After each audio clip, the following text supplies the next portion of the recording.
prepárense. Yo fueron mis parte de mis 3 alumnos con 19 puntos que estuvieron el año pasado con nosotros. Estuvo con la profesora Liliana y estos 2 sí son míos. Estos 2 sí son míos que 19 sacaron, ¿cierto? Y él fue el mejor promedio del año pasado. ¿Con cuánto? Con 19. ¿Okay? Fue el mejor promedio del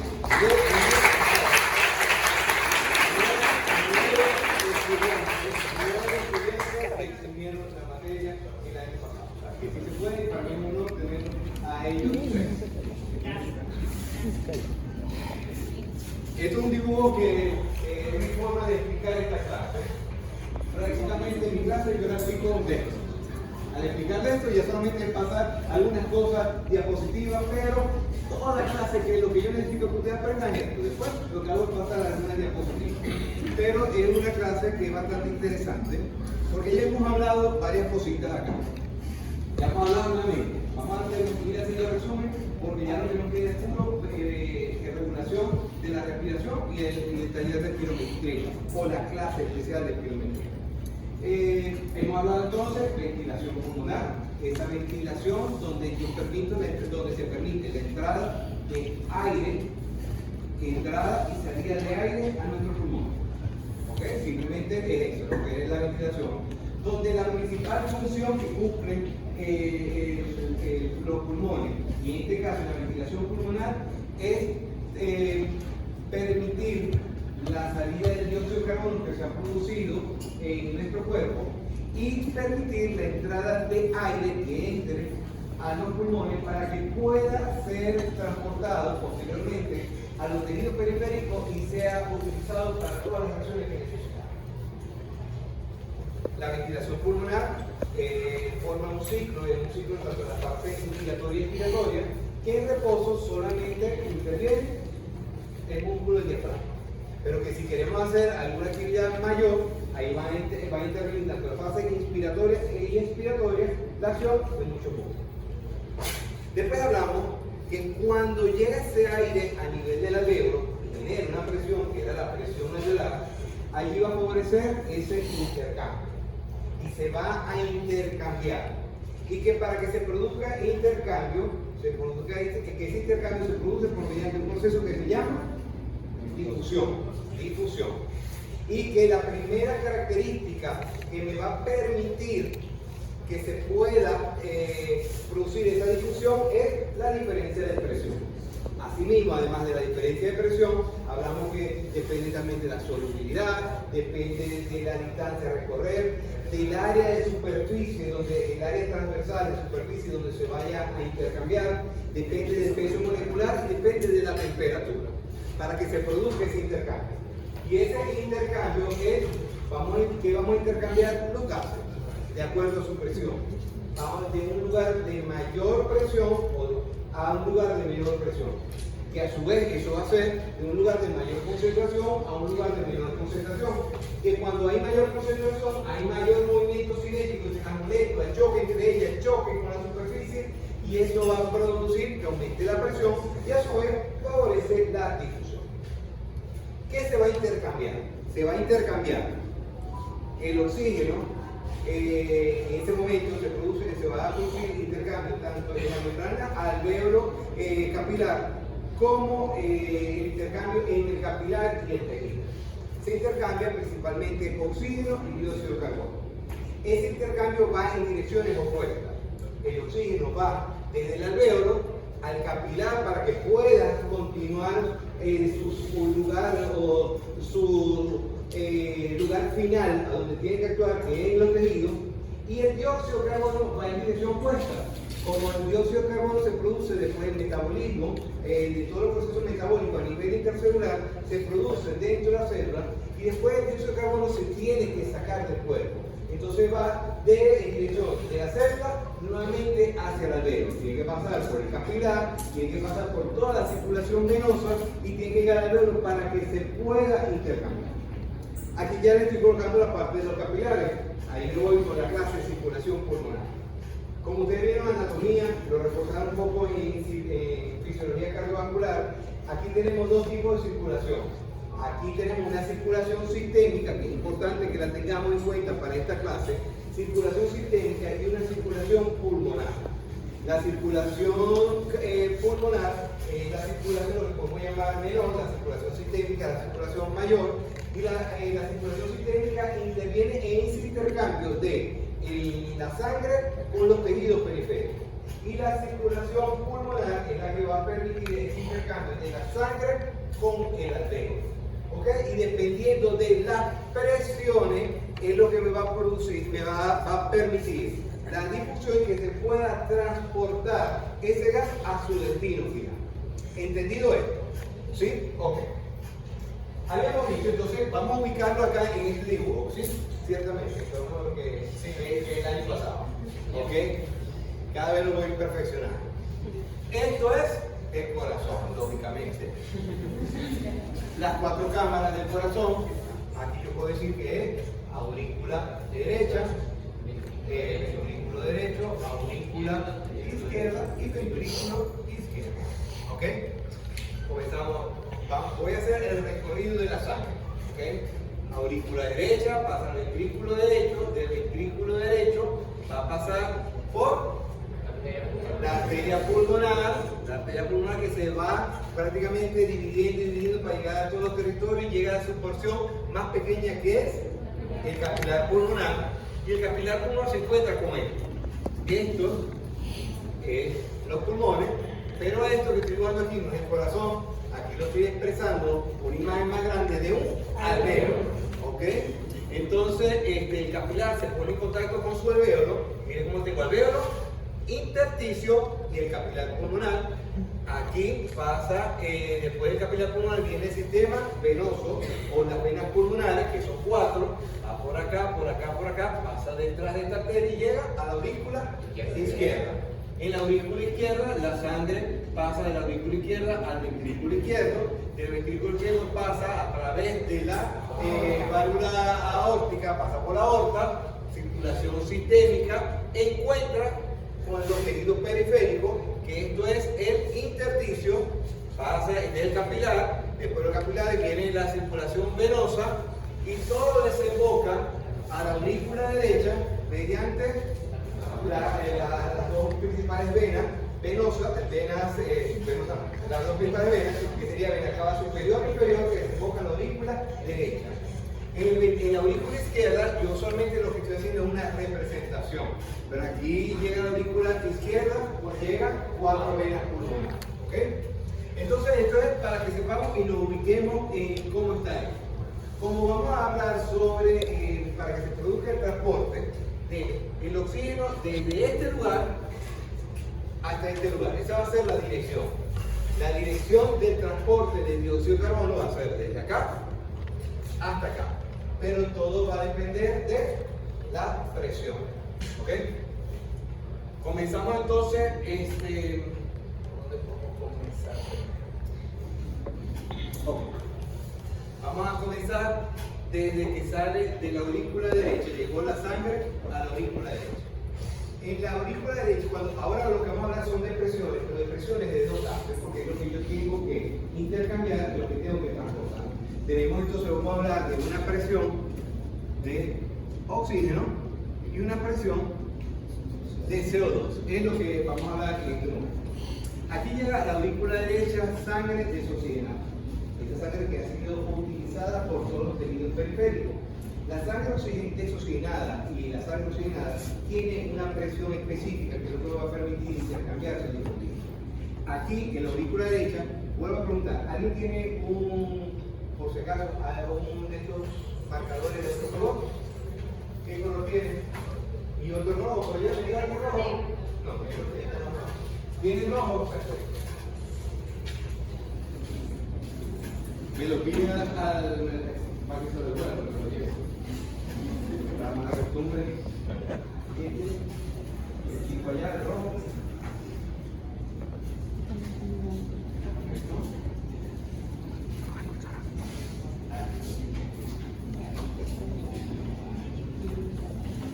No va.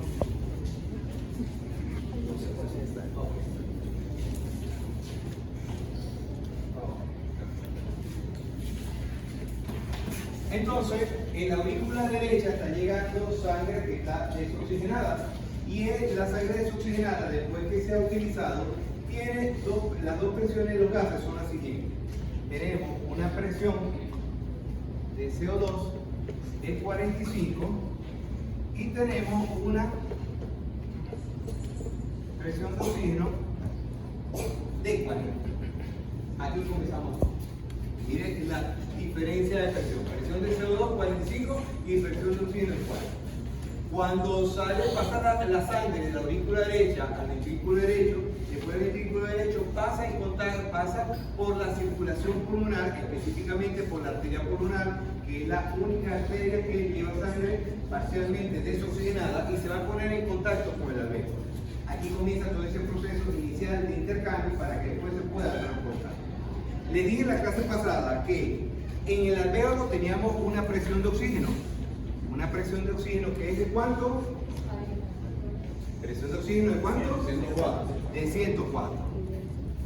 De 104 la presión alveolar. ¿Se acuerdan que en la clase pasada yo le dije presión atmosférica, presión inspirada, presión alveolar y presión del aire expirado? ¿Okay? Hay distintas presiones. Este alvéolo tiene una presión de oxígeno de 104 y tiene una PCO2 de 40. Esa es la presión. Cuando esto se pone en contacto y va llegando hacia acá, tenemos que hay una PO2 de 104 y una PCO2 en 40. ¿Qué vemos acá? Evidentemente hay una diferencia. Tenemos una diferencia. Perdón, aquí no.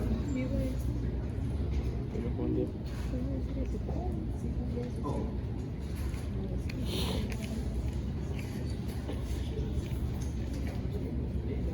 Okay. Entonces es así, tenemos una presión de oxígeno en lo que está entrando, la sangre que está llegando al capilar pulmonar, tenemos una presión de oxígeno de 40 y una presión de dióxido de 45. Podemos ver la diferencia.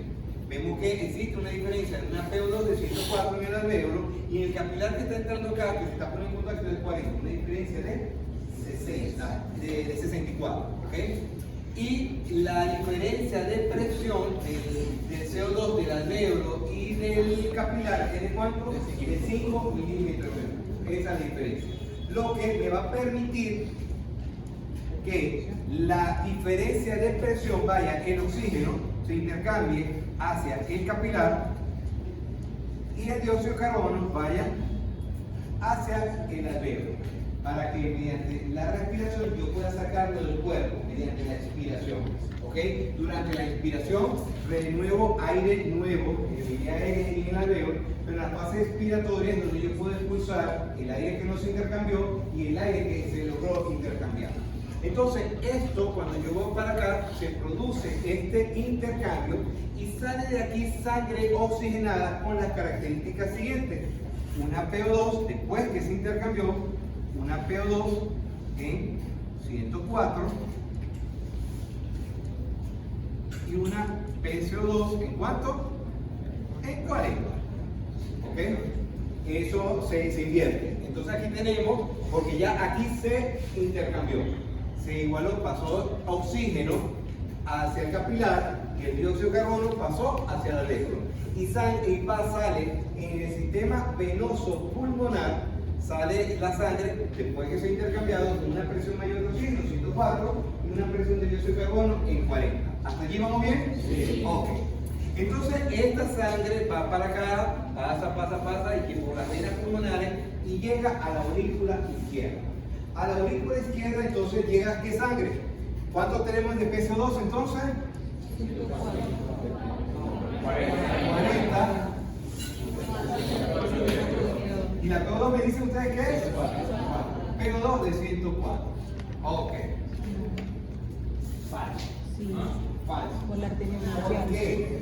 Recuerden que ¿qué une con qué? La arteria bronquial. Ajá, ¿con la que no es qué? Ajá, ¿y cuál es esa? La arteria bronquial. No, ¿cuál? De la arteria bronquial. De la circulación bronquial. Hay una circulación que sale de acá Te voy a tirar una bomba. Que sale de acá Yo sabía que iba a decir eso, porque él dijo que la sangre no era así, porque y que llega hasta acá. nadie lo tenía encima. Que llega hasta acá. Pues, Hay una circulación que sale de la aorta y que va a llevar aproximadamente el 2 al 3% de sangre, 2-3% de gasto cardíaco. Ese 2-3% de lo que está que va a salir, no, pero esto no es por aquí. Aquí me confundo. Aquí me confundo. Es que lo que no le debieron hacer.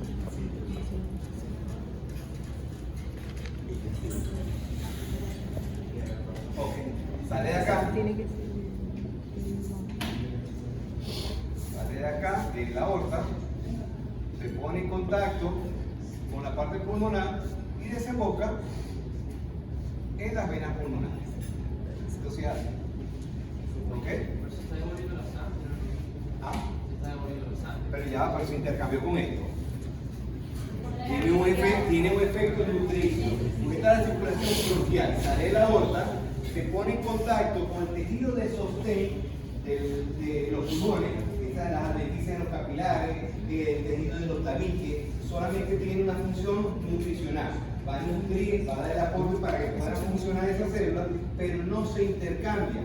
Entonces, ¿qué sucede acá? Que la sangre que sale después que se intercambia y se pone en contacto con las venas pulmonares, ¿tiene qué tipo de presión? Tiene una presión esta. Esta sangre que estamos viendo acá tiene una PO2 en 40 y tiene una PCO2 en 45. Por eso que esta sangre se va a poner en contacto con sangre de PO2 de 104 y una PCO2 de 40, lo que hace que me modifique la concentración de presión de oxígeno, porque se está uniendo un 2 o 3% aproximadamente de sangre que tiene una presión de oxígeno en 40 con un 97% de sangre que tiene 104 milímetros de mercurio. Al unirse sangre oxigenada con una pequeña porción de sangre desoxigenada, hace que esta presión de oxígeno que llega a la aurícula izquierda disminuya. Entonces, no vamos a tener 104, no vamos a tener 95 milímetros de mercurio. ¿Ah? No, porque es que la aorta tiene la misma concentración prácticamente de esto. Y recuerden que a veces esto muy poco me va a modificar la presión de dióxido de carbono, como tal, no me va a subir. Y no me sube por la alta solubilidad que tiene esto, se intercambia tan rápido que eso no me afecta tanto la PCO2. La PCO2 se va a quedar igualita en 40. Pero lo que sí me modifica es la gran diferencia que tenemos de las dos presiones de oxígeno, donde tenemos 104 que viene por la circulación venosa bronquial y que se une con 104 de las venas pulmonares. Entonces eso hace que disminuya la presión de oxígeno. Por eso que la oxigenación o la PO2 de la sangre que sale de la aorta cuando es bombeada durante cada latido no es de un 100%, sino no está saturada un 100%. Prácticamente está saturada un 97%, pues tenemos un 3% que no está oxigenado. Y que la presión parcial de oxígeno no es 104 como está en el alvéolo, como está en los capilares venosos de la circulación venosa pulmonar, sino es de 95 milímetros de mercurio, porque se unen las dos sangres. ¿Vamos bien por acá? Sí. Ok. ¿No? ¿No? ¿Quién no? ¿Quién no entiende? El 3%, eso fue en la segunda clase que vimos de circulación pulmonar, donde yo les decía que existen dos tipos de circulación pulmonar. Una por la arteria pulmonar o la circulación pulmonar y otra la circulación bronquial. La circulación bronquial representa el 3% del gasto cardíaco por sale de la aorta. Y ese 3% de sangre pasa por los pulmones, pero no se intercambia, solamente va a donar el oxígeno, los nutrientes que necesitan, pero no se intercambia. Lo que quiere decir que como no se va a oxigenar, esa sangre no oxigenada se va a unir, la gran mayoría se desembocan en las venas pulmonares. una pequeña porción desemboca directamente en la aurícula izquierda. Entonces tenemos de sangre oxigenada que viene de los pulmones, pero una sangre desoxigenada que no se intercambió, que viene por la circulación bronquial, al unirse el 97% de sangre oxigenada con un 3% de sangre que no se oxigenó, que viene de la circulación bronquial, al unirse esos dos hace que la presión de oxígeno de 104, que es la presión que sale de la sangre que ya se intercambió, y se pone en contacto con una presión de oxígeno de 40 en la circulación bronquial, hace que disminuya de los 100%, de 104 a 95. ¿Entendido eso? Digo. ¿Bien? ¿Me vas a hacer una explicación? En la clase, cuando explicó lo de la circulación bronquial, usted dijo que también una parte drenaba en la cara superior que drenaba en la aurícula derecha. ¿Eso también es cierto? No, no. La circulación bronquial va a desembocar en las venas pulmonares o algunas porciones directamente en la aurícula izquierda. ¿Ok? Todo es directamente allí, en la aurícula izquierda. ¿Ok? Todo va a caer acá. Pero desemboca directamente aquí o acá. ¿Ok? Así es. Ok. De la sangre que sale de la aorta, va a salir sangre entonces con una PO2 y 95 y una PCO2 en 40. Esta es la sangre que va a ir hacia todos los tejidos. Es la sangre arterial. Así es la que vamos a encontrar.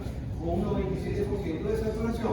Entonces esta sangre se va a poner en contacto con el tejido y es donde se va a producir ese intercambio. Ahora vamos acá. Aquí tenemos esa sangre venosa que está llegando acá, a la arterial, perdón, que tiene una PCO2 en 40 y tiene una PO2 en 95. Si utilizamos la lógica, para que se produzca ese intercambio, la difusión de oxígeno y dióxido de carbono a nivel periférico, tiene que haber una diferencia de presión para que se produzca esto. ¿Okay? Si vamos con respecto al dióxido de carbono, el dióxido de carbono se produce a nivel intracelular por todas las reacciones químicas después que se ha producido ese intercambio, se ha utilizado el oxígeno. Y aquí tenemos que la presión de dióxido de carbono dentro de la célula es de una PCO2 en 46. En el intersticio, que es esto, tenemos una presión de dióxido de carbono de 45. Y la sangre arterial que trae una PCO2 en 40. Simplemente esta diferencia de presión de 1 milímetro de mercurio permite el intercambio hasta esta dirección, porque va de 46 intracelular y esta diferencia de la célula al intersticio de 1 milímetro de mercurio favorece el paso del dióxido de carbono al intersticio y posteriormente el intersticio hacia el capilar, saliendo a la circulación venosa una PCO2 en 45, que es la que va a llegar por la vena cava superior e inferior a la aurícula derecha. ¿Ok? ¿Qué ocurre con la presión de oxígeno del intersticio y de la célula?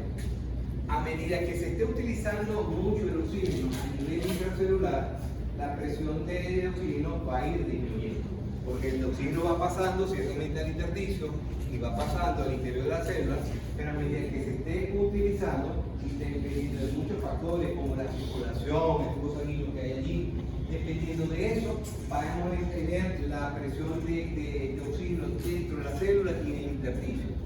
Aquí prácticamente en el intersticio vamos a tener una presión que puede variar aproximadamente lo máximo de 40 milímetros de mercurio. Puede haber una variación entre 5 a 40, prácticamente hasta dentro de la célula, un promedio de aproximadamente de 23 milímetros de mercurio la concentración de oxígeno. Lo que va a hacer que esa diferencia de presiones va a permitir que la presión de oxígeno, que está en 95, pase perfectamente al interior de la célula. ¿Ok? Por esa diferencia de presión, que aquí es 95 y aquí es aproximadamente 40, y aquí dentro de la célula debe ser hasta 23 milímetros de mercurio. Ese intercambio hace que en la circulación venosa sistémica tengamos una VO2 de 40. ¿Por qué? ¿Dónde están esos 64? Porque se intercambiaron aquí a nivel de los tejidos periféricos. Recuerden que los tejidos periféricos producen el intercambio de oxígeno y dióxido de carbono.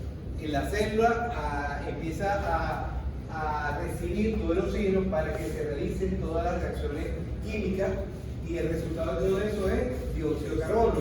Entonces, al utilizarlo, ese dióxido de carbono se libera para pasar a la circulación sistémica, y ese oxígeno que no se utilizó, pero que se intercambió, lo que no se intercambió, continúa la circulación hasta llegar a la parte venosa. ¿Ok? Dígame. Claro, que en condiciones físicas extremas de atletas aumenta la formación de dióxido de carbono hasta 20 veces más. No, recuerda que una de las características que tiene el dióxido de carbono, y que lo podemos ver en los valores que tenemos acá, es que el dióxido de carbono, vemos que las presiones son distintas. Por ejemplo, vemos como en el alvéolo, vemos como en los capilares, la presión de dióxido de carbono es muy baja. Hablamos siempre 40, 45, pero la presión de oxígeno es 95, 104 en el alvéolo. ¿Por qué se produce esto? Porque la solubilidad que tiene el dióxido de carbono es mucho mayor a la del oxígeno. Es 20 veces mayor que la del oxígeno. Por eso que nunca vamos a encontrar dentro de un compartimiento altas concentraciones de dióxido de carbono en condiciones normales. Porque en condiciones patológicas yo puedo tener en sangre arterial un dióxido de carbono en 80. Por ejemplo, un paciente con insuficiencia respiratoria, un paciente con EPOC, un paciente que tenga una patología pulmonar puede tener una presión de dióxido de carbono elevada. Pero en estos casos, desde el punto de vista fisiológico normal, no, porque como todo está funcionando bien, se produce la digestión rápida por su alta solubilidad y evita que se mantenga en altas concentraciones dentro de un compartimiento, porque atraviesa fácilmente la membrana. Distinto es el oxígeno, que no atraviesa completamente la membrana, y por eso que, como no la atraviesa, se mantiene más tiempo en un compartimiento, y al mantenerse más tiempo en un compartimiento, mayor cantidad de moléculas, aumenta la presión, ¿ok? Y eso me va a permitir posiblemente la difusión. Pero aquí interviene mucho la solubilidad, por eso que las presiones son distintas acá. Entonces, si vemos todo este dibujo, aquí está llegando ciertamente la misma característica de presión al corazón derecho. Si vemos este dibujo, vemos cómo en cada porción de la circulación, de la doble circulación, de la circulación pulmonar y de la circulación sistémica, cómo va variando las presiones en cada zona, cómo va variando esto. Aquí vemos que en este proceso que se está ocurriendo acá, que es una de las partes más importantes cuando yo respiro, y la idea de que cuando yo respiro aumente la presión alveolar y favorezca ese intercambio, todo ese intercambio se está produciendo aquí a través de la membrana alveolocapilar o la membrana respiratoria. Una de las características de esto es que ese tiempo que pasa el contacto de la sangre con el alvéolo, ese tiempo, prácticamente ese intercambio se produce en un tercio de ese tiempo. Imagínense si yo le digo que esto puede ser, ese contacto puede durar, me pone el alvéolo, ¿ok? Prácticamente en esta primera parte es donde se produce gran parte de ese intercambio. El resto, una mínima parte, se produce en el rectángulo, ¿ok? Un tercio del tiempo que pasa ese capilar con el alvéolo es donde vamos a producir, va a favorecer ese intercambio completamente entre el alvéolo y el capilar. ¿Entendido esto? ¿Seguro? ¿Entendido? Perfecto. 20 de 10, por ejemplo. ¿Ah, sí le gustó?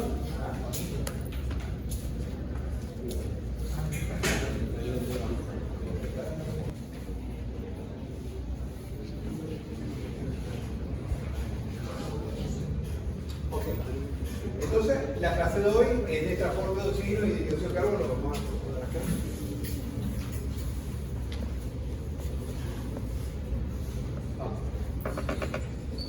El transporte de oxígeno, entonces, de oxígeno y dióxido de carbono se desplaza entre el aire y la sangre, y entre la sangre y los tejidos por un proceso de difusión química. Ese proceso de difusión, como se lo expliqué de la clase pasada, va de un lugar de mayor concentración a un lugar de menor concentración. Es decir, va dependiendo de la presión, que muchas veces la presión va a depender del número de concentración de moléculas. En lugares donde hay mayor molécula, hay mayor movimiento, hay mayor choque entre ellas y entre la superficie, y va a favorecer que aumente la presión y que se produzca la difusión. Aquí vemos cómo se pone en contacto lo que estaba diciendo, cómo es el proceso de captación del oxígeno por el capilar pulmonar. Tenemos el alvéolo que tiene una presión de oxígeno de 104 y tenemos el capilar pulmonar. Ese capilar pulmonar tiene una presión de oxígeno de 40.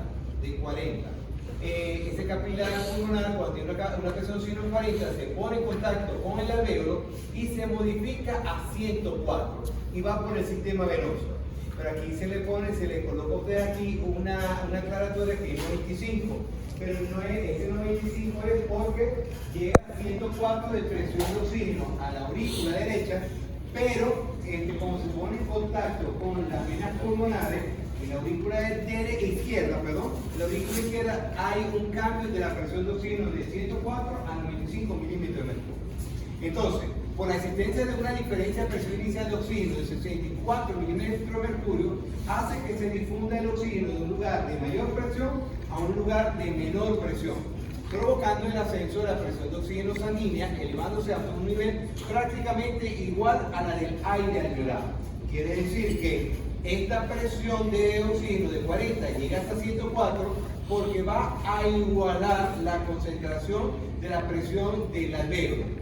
Y para que entre toda esta sangre se logre intercambiar, aproximadamente en la primera porción de su trayecto, en este primer tercio de la puesta en contacto del capilar con el alvéolo, es cuando se logra conseguir prácticamente todo ese intercambio. Entonces, en este transporte de oxígeno vamos a ver acá, tenemos la aurícula izquierda. En la aurícula izquierda llegan dos tipos de sangre. Llega una sangre de los capilares pulmonares, aproximadamente un 98%, algunos dicen un 27%, y llega sangre de los capilares bronquiales, que es sangre desoxigenada. Esta sangre de los capilares pulmonares tiene una sangre oxigenada que tiene una presión de oxígeno de 104. Y los capilares bronquiales tienen una sangre que no pasa por el intercambio gaseoso, lo que quiere decir que estos capilares bronquiales tiene una sangre que está desoxigenada. Al abandonar los pulmones, la PO2 de la sangre de cortocircuito aproximadamente la sangre venosa de 40 milímetros de mercurio. ¿Qué quiere decir esto? Prácticamente la sangre de los capilares bronquiales o de las venas bronquiales que llegan a la vena pulmonar o a la aurícula izquierda lleva una sangre prácticamente similar a lo que estamos viendo aquí en la circulación sistémica, como si se intercambió, y tiene una presión de oxígeno baja de 40. Cuando se unen estos 40 milímetros de mercurio de los capilares bronquiales y se une con los 104 milímetros de mercurio del 98% de los capilares pulmonares, esta adición hace que la sangre de que llega a la aorta o sale de la aorta o llega a la aurícula izquierda es de 95 milímetros de mercurio. ¿Entendido eso? Okay. Aquí vemos cómo son las variaciones de la presión de oxígeno en las distintas porciones, que es lo que quise explicarle en esta parte. Tenemos que en la sangre venosa tiene una presión de oxígeno de 40. Esta sangre venosa, cuando pasa a la aurícula, al corazón derecho, y ese corazón derecho sale por la arteria pulmonar y llega a los capilares pulmonares y se pone en contacto con el alvéolo, mire cómo va, al ponerse en contacto con el alvéolo, se va intercambiando. Y mire cómo se va modificando esos capilares y llega hasta 104. Después de 104 llega hacia la sangre arterial y hay un descenso en la sangre arterial, la que llega al corazón izquierdo y la que sale por la aorta. Y ese descenso se produce por un cortocircuito pulmonar porque le está llegando sangre desoxigenada proveniente de la vena bronquial. Lo que hace es descender la presión de oxígeno de 104 a 95. Entonces, si yo les pregunto a ustedes, la presión de oxígeno en la sangre arterial, en la aorta, ¿cuánto es? 95. Si yo le digo cuánto es la aorta, cuánto es la presión de oxígeno en la arteria renal, ¿cuánto es? 95. Porque en todas las arterias sistémicas va a tener una presión de oxígeno de 95 milímetros de mercurio. Después, a medida que esto cae, después esa sangre llega a los capilares tisulares periféricos, cuando se pone en contacto con el tejido, se empieza a intercambiar y empieza a descender progresivamente la presión de oxígeno de la sangre y llega a 40. Y nuevamente vuelve a cumplirse otra vez este ciclo. Esto es una imagen que tenemos que estudiar porque así son las preguntas de examen. Pues tenemos que ubicarnos en cuánto es la presión de oxígeno y también de dióxido de carbono en las distintas posiciones. La difusión de oxígeno del capilar al tejido. La presión de los capilares sistémicos entonces es de 95 milímetros de mercurio. Es la sangre que llega a ese capilar sistémico. La presión de oxígeno del líquido intersticial que rodea al tejido, como yo le decía, lo máximo es hasta 40, aproximadamente 40 milímetros de mercurio. La gran diferencia, prácticamente de 55 milímetros de mercurio, la gran diferencia en presiones hace que el oxígeno difunda del capilar hacia el tejido, presentando la caída de la presión de oxígeno del capilar hasta igualar a la del líquido intersticial. Si la del líquido intersticial es de 40, entonces va a llegar a tener 40 en la sangre venosa. La presión de oxígeno del capilar del tejido pasa a la vena con una presión de 40 milímetros de mercurio. La presión de oxígeno tisular está determinada por el flujo sanguíneo del tejido y por la tasa metabólica tisular. Yo puedo decir que la presión tisular o la presión de oxígeno de cada célula es aproximadamente 40. Pero como les digo, es un promedio lo colocan de 5 a 40, un promedio de 23. Pero esa presión de oxígeno en el tejido va a depender de la actividad metabólica. ¿Cómo es eso la actividad metabólica? Mientras más reacciones químicas existan, o muchas reacciones metabólicas existan dentro de la célula, va a haber mayor consumo de oxígeno. Y al consumir mayor oxígeno, ¿cómo va a quedar esa reserva de oxígeno dentro de la célula? Va a ir disminuyendo. Entonces depende mucho de la actividad metabólica, pero también depende mucho del flujo sanguíneo, porque si en un tejido no le está llegando, no hay flujo sanguíneo, no va a haber ese intercambio. ¿Y cómo va a estar esa reserva de oxígeno en un tejido que no está llegando oxígeno? Baja. Entonces este tejido va a haber una hipoxia tisular, porque no le está llegando oxígeno, ¿ok? Por una disminución del flujo. Es algo similar a lo que podemos ver cuando vemos a los pacientes con los dedos moraditos o hipoxemia. Ahí hay una alteración del flujo y al haber una alteración del flujo, vemos que no se está intercambiando bien en esa zona y es muy probable que en esa zona la presión de oxígeno tisular esté disminuida con respecto a los otros tejidos. Entonces, esa presión del oxígeno dentro del tejido depende de esos dos factores, de la tasa metabólica dentro del tejido y del flujo sanguíneo del tejido. Entonces, las variaciones de la presión de oxígeno entre la sangre pulmonar, arterial y capilar sistémico, tenemos que en el tisular, tenemos que el extremo arterial capilar es de 95 milímetros de mercurio. Cuando se pone en contacto con la célula, miren que aquí hay 40, que es el intersticio, y 23 milímetros de mercurio es la célula. Evidentemente hay mayor presión en el capilar, después en el intersticio y después en la célula, por lo que la dirección de ese intercambio va del capilar hacia la célula, haciendo que en el extremo venoso de ese capilar la presión de oxígeno es 40, porque en este trayecto se intercambió con la célula, porque tenía poca concentración de oxígeno. ¿Entendido esto? Ok. Ahora vamos con la difusión del dióxido de carbono del tejido al capilar. Eso ya va entonces en dirección opuesta. La producción de dióxido de carbono se produce dentro de la célula después de la actividad metabólica que se está produciendo como resultado final después de la utilización de oxígeno. Se produce cierta cantidad de dióxido de carbono que yo la tengo que eliminar. Entonces, al utilizar la célula oxígeno se forma dióxido de carbono. Se produce un aumento de la presión de dióxido de carbono dentro de la célula. Este dióxido de carbono se difunde de la célula a los capilares y de los capilares a los pulmones. Pero todo esto atravesando primero el intersticio, es decir, aumenta la presión de dióxido de carbono dentro de la célula, pasa al intersticio, del intersticio al capilar tisular, pasa por la circulación venosa y llega a la aurícula derecha, al ventrículo derecho, a la arteria pulmonar y a lo que se pone en contacto con el alvéolo, ese capilar alveolar con el alvéolo. Al ponerse en contacto va a producir ese intercambio, favorecemos la salida del dióxido de carbono. Al llegar a los pulmones difunde el CO2 de los capilares pulmonares a los alvéolos. Nota aquí, la difusión del dióxido de carbono va en dirección opuesta a la del oxígeno. Aquí tenemos cómo es la difusión del dióxido de carbono el capilar al tejido, cómo varía, donde en el tejido es de 46 milímetros de mercurio, en el intersticio es de 45 milímetros de mercurio, en la sangre arterial es de 40 y en la sangre venosa es de 45. Miren cómo va esto en dirección totalmente opuesta. ¿Okay? Miren cómo varían las presiones de oxígeno en cada compartimiento. Una disminución de flujo sanguíneo va a aumentar la producción va a aumentar la presión de dióxido de carbono dentro de la célula.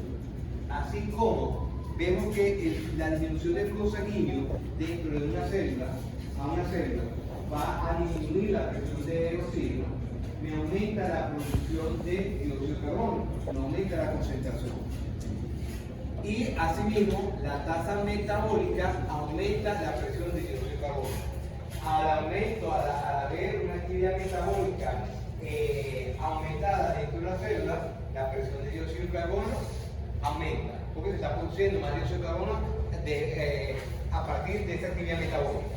Pero si hay una actividad metabólica, si yo pongo un ejemplo, un examen, al aumentar la actividad metabólica dentro de la célula se producen dos cosas. Sería, uno, ¿qué pasa con el oxígeno? Disminuye. Entonces disminuye la presión de oxígeno con el aumento de la actividad metabólica. ¿Qué pasa con el dióxido de carbono?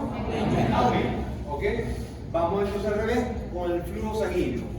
Una disminución del flujo sanguíneo, ¿qué ocurre con la presión de oxígeno dentro de la célula?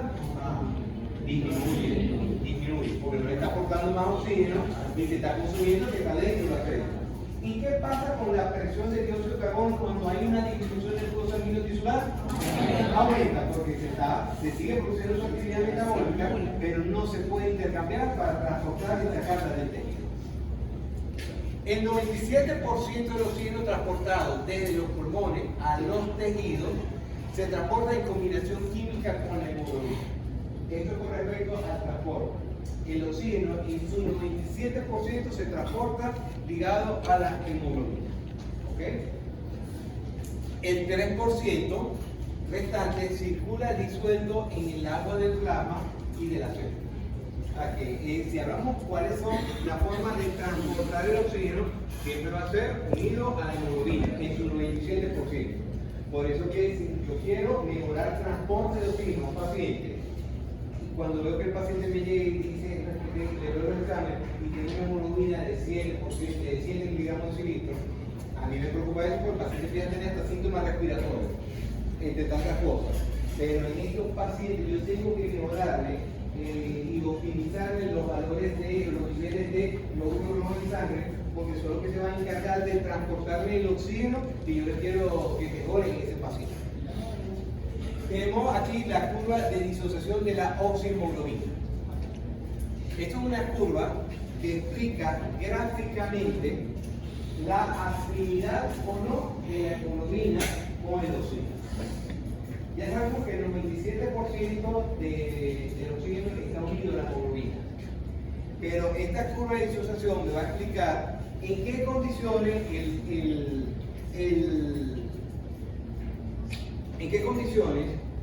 el oxígeno se va a desligar de la hemoglobina.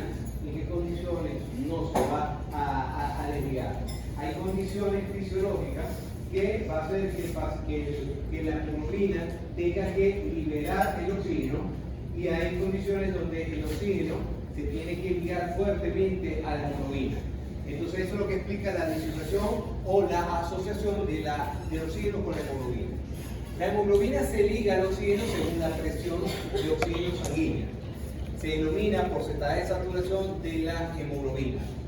En la sangre arterial, que tiene una presión habitualmente de 95 milímetros de mercurio, sería la presión de oxígeno, la sangre arterial tiene una saturación habitual de oxígeno de 97%. Lo que quiere decir que yo no puedo pedir a un paciente que tenga una saturación de oxígeno un 100%, ¿no? Porque en la sangre arterial, como la presión de oxígeno es un 100%, es 95%, la saturación de oxígeno es un 97%. En la sangre venosa, que es la que va a regresar de los tejidos otra vez hacia los capilares pulmonares para que sea intercambiado, la presión de oxígeno es de 40 milímetros de mercurio. Lo que quiere decir que a una presión de oxígeno de 40 milímetros de mercurio, la saturación de la hemoglobina, cuando decimos la saturación de la hemoglobina, quiere decir el porcentaje de unión del oxígeno con la hemoglobina es de un 75%. Repito, en la sangre arterial, cuando tengo una presión de oxígeno de 95 milímetros de mercurio, el porcentaje de saturación de la hemoglobina es de un 97%. En la sangre venosa, como después que se ha utilizado el oxígeno, se ha intercambiado y tiene una presión baja, el porcentaje que está unido a la hemoglobina es de un 75%. Consideraciones importantes de la hemoglobina con el oxígeno. La hemoglobina de 100 ml de sangre, por cada 100 ml de sangre, se va a combinar con 19.4 ml de oxígeno. O sea, que cada 100 ml de hemoglobina va a estar unido 19.4 a una saturación de 97%. Cuando los capilares tisulares están en contacto con el tejido, al intercambiarse, después lo que sale de ese intercambio, por esos capilares venosos tisulares, sale 14.4 ml de oxígeno. Lo que quiere decir que en ese contacto del capilar tisular con el tejido se produce un intercambio de ¿cuánto? De 5 ml. Vamos acá. La sangre arterial, ¿okay? A un 97%, por cada 100 cc hay 19.4 ml de oxígeno. Si después que se intercambió y en la sangre venosa tiene 14.4 ml con una PO2 de 40 milímetros de mercurio, quiere decir que en condiciones normales se intercambian 5 ml, ¿okay? Por cada 100 ml de hemoglobina. Por tal razón, en condiciones normales se van a transportar unos 5 ml de oxígeno por cada 100 ml de sangre que pasa por ese capilar.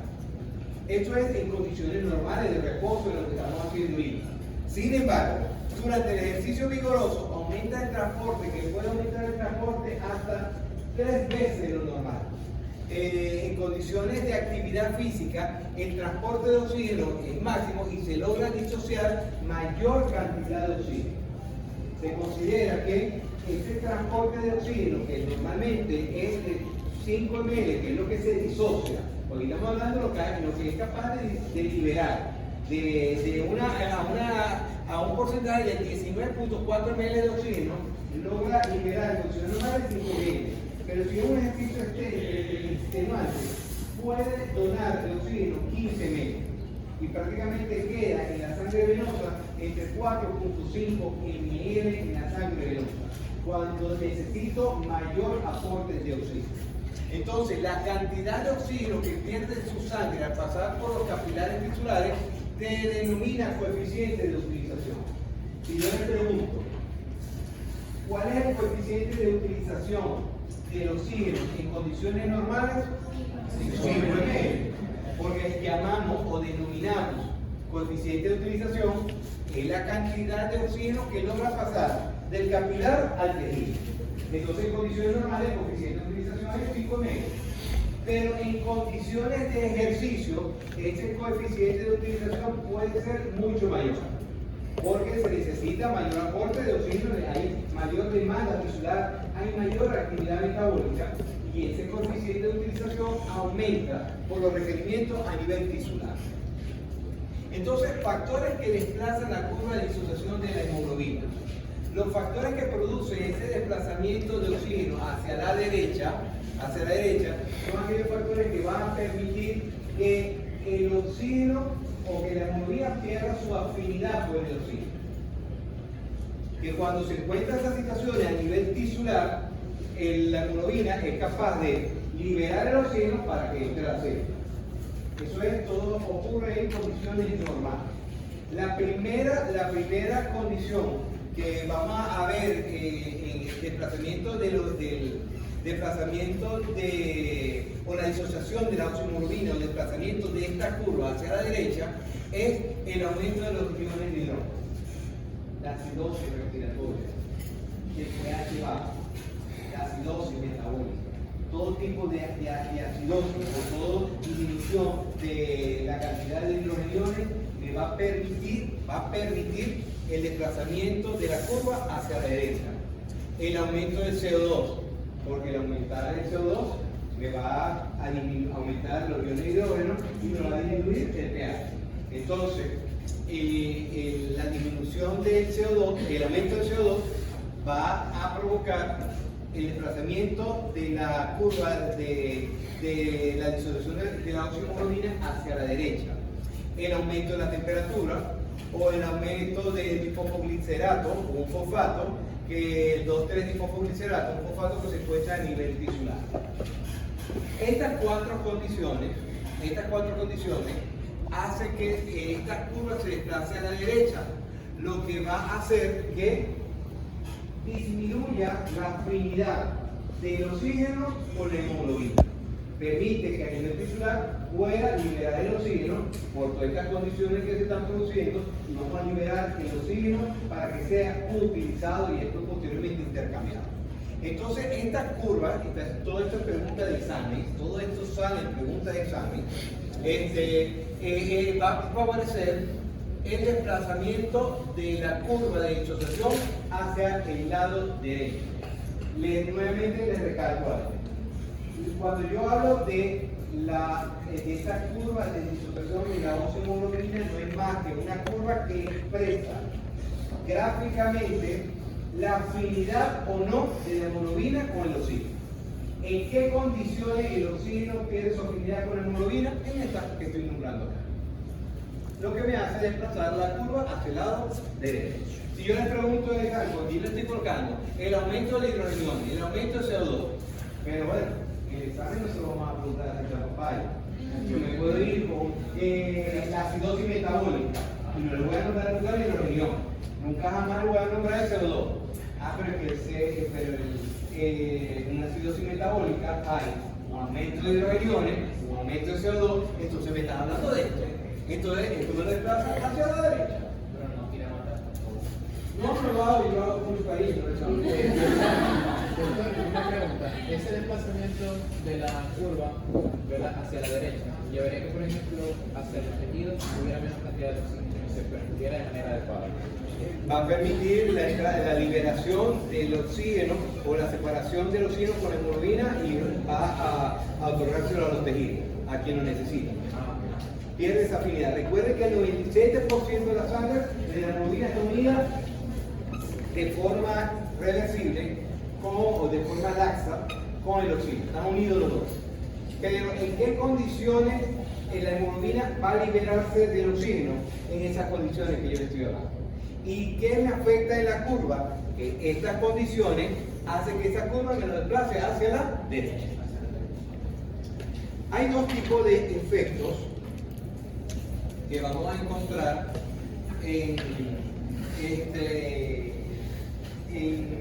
con respecto al transporte de oxígeno y de dióxido de carbono. Con respecto al transporte del oxígeno, vamos a encontrar el efecto Bohr, y que va a permitir ese proceso de transporte del oxígeno. Y con respecto al otro efecto, que es el efecto Haldane, que me va a permitir el transporte del dióxido de carbono. ¿Okay? El efecto Bohr, que establece que a un pH menor es más ácido y por lo tanto hay más hidrogeniones, y la hemoglobina se unirá al oxígeno con menor afinidad. Un aumento de los niveles de dióxido de carbono lleva a una disminución del pH y disminuye en una disminución de la afinidad por la hemoglobina por el oxígeno. Este efecto facilita el transporte de oxígeno cuando la hemoglobina se une al oxígeno en los pulmones. Cuando la sangre pasa por los capilares alveolares, ese contacto hace que cuando se está intercambiando y el oxígeno entra a los capilares alveolares, se empieza a unir con la hemoglobina y se satura un 97%. Y eso va a viajar por toda la circulación hasta llegar a los tejidos que lo necesitan. En los tejidos que lo necesitan, como hay una actividad metabólica donde se está produciendo CO2 y al aumentar CO2 disminuye el pH, porque también hay aumentos de los hidrogeniones, ese efecto, eso que se está produciendo hace que se desligue o pierda la afinidad de la hemoglobina con el oxígeno, favoreciendo tanto el transporte como el intercambio. Entonces, ese efecto Bohr expresa todo este proceso que va a facilitar el transporte de oxígeno y el uso del oxígeno a nivel de los tejidos. Tenemos un efecto Haldane, que es lo contrario, pero que ocurre con respecto al que facilita el transporte del dióxido de carbono. Ocurre en los capilares pulmonares cuando la elevada concentración de oxígeno hace que se reduzca la afinidad de la hemoglobina por el CO2.